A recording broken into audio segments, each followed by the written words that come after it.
All right, so today we're going to talk about differentiation.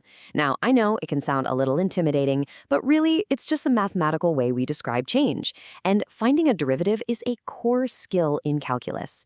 By the end of this, you're going to have a whole set of shortcuts that make it fast, efficient, and honestly, kind of satisfying. So let's dive in. So, before we can really appreciate a shortcut, you kind of have to see the long way around, right? The official, formal way to find a derivative is by using something called the limit definition. I mean, this is the bedrock of calculus, and it works every single time. But, well, there's a catch. Yeah, here's the catch. Just look at all that algebra, just to find the derivative of a simple function like x cubed. You're expanding terms, you're canceling things out, you're factoring, and then finally, you evaluate a limit. It is long, it is tedious, and it is so easy to make one tiny little mistake that just throws the whole thing off. There has to be a better way. And of course, there is a better way.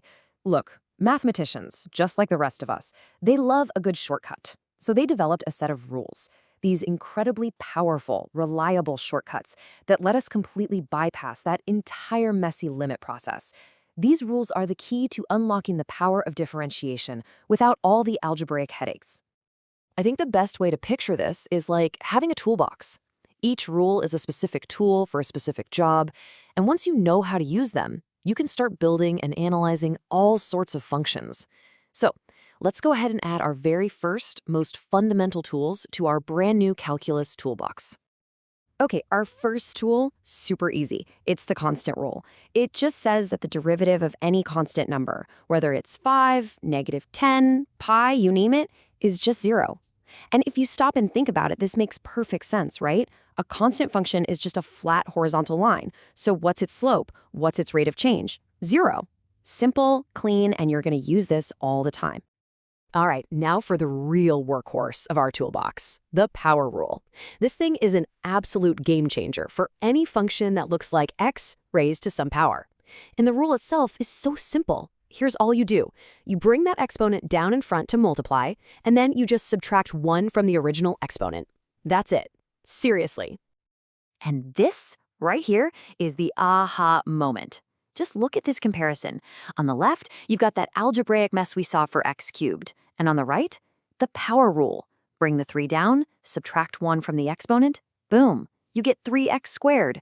Instantly, all of that mess gets boiled down to one single elegant step. That's what I'm talking about when I say having the right tools. Okay, let's push this a little further. Can you even imagine trying to use the limit definition for x to the 10th power?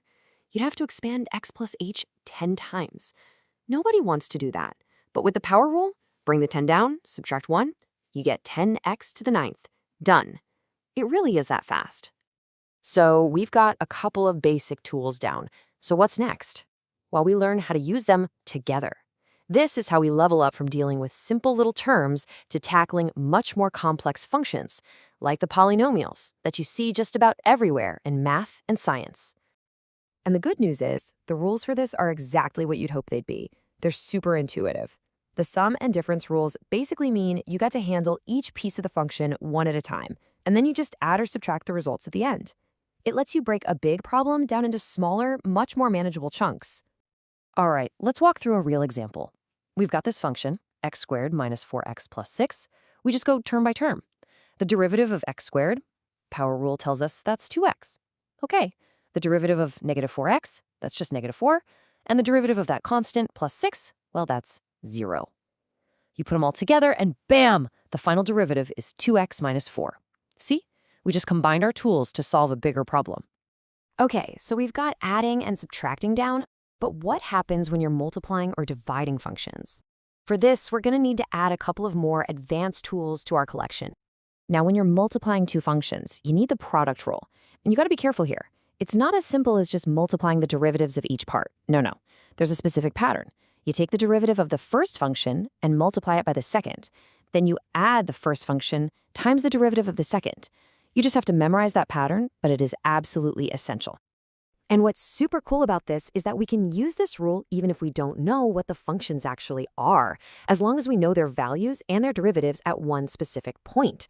Here, we're just plugging the numbers we're given for f of 2, g of 2, f prime of 2, and g prime of 2 right into that pattern for the product rule. It's really just a plug-and-play operation once you know the formula.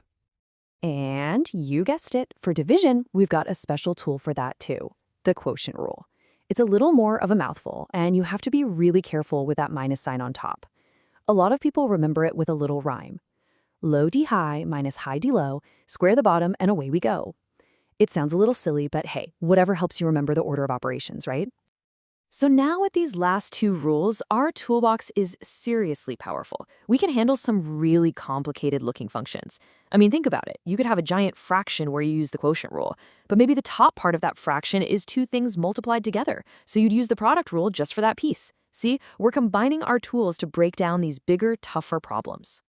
Okay, this is great. We have this awesome toolbox. We can take derivatives, but so what? Why does any of this matter? Well, let's look at one of the most classic, most important applications there is, the physics of motion. This is where it all comes together and starts to feel real. If you have an equation that tells you an object's position over time, you take the derivative, and bam, that's its velocity, its speed, and its direction. Then you take the derivative again, the derivative of the velocity, and that gives you its acceleration. It's a direct connection from a math operation to a physical reality. Check this out. It's a perfect example. We start with a position function. We use our new rules. We find the velocity and acceleration functions. Then we can plug in a specific time, like t equals 1, and figure out exactly what that particle is doing. Is it moving forward, backward? Is it speeding up, slowing down? This isn't just numbers on a page. This is calculus describing the real world in real time. And that is the whole point. Differentiation isn't just some abstract math exercise about finding the slopes of tangent lines.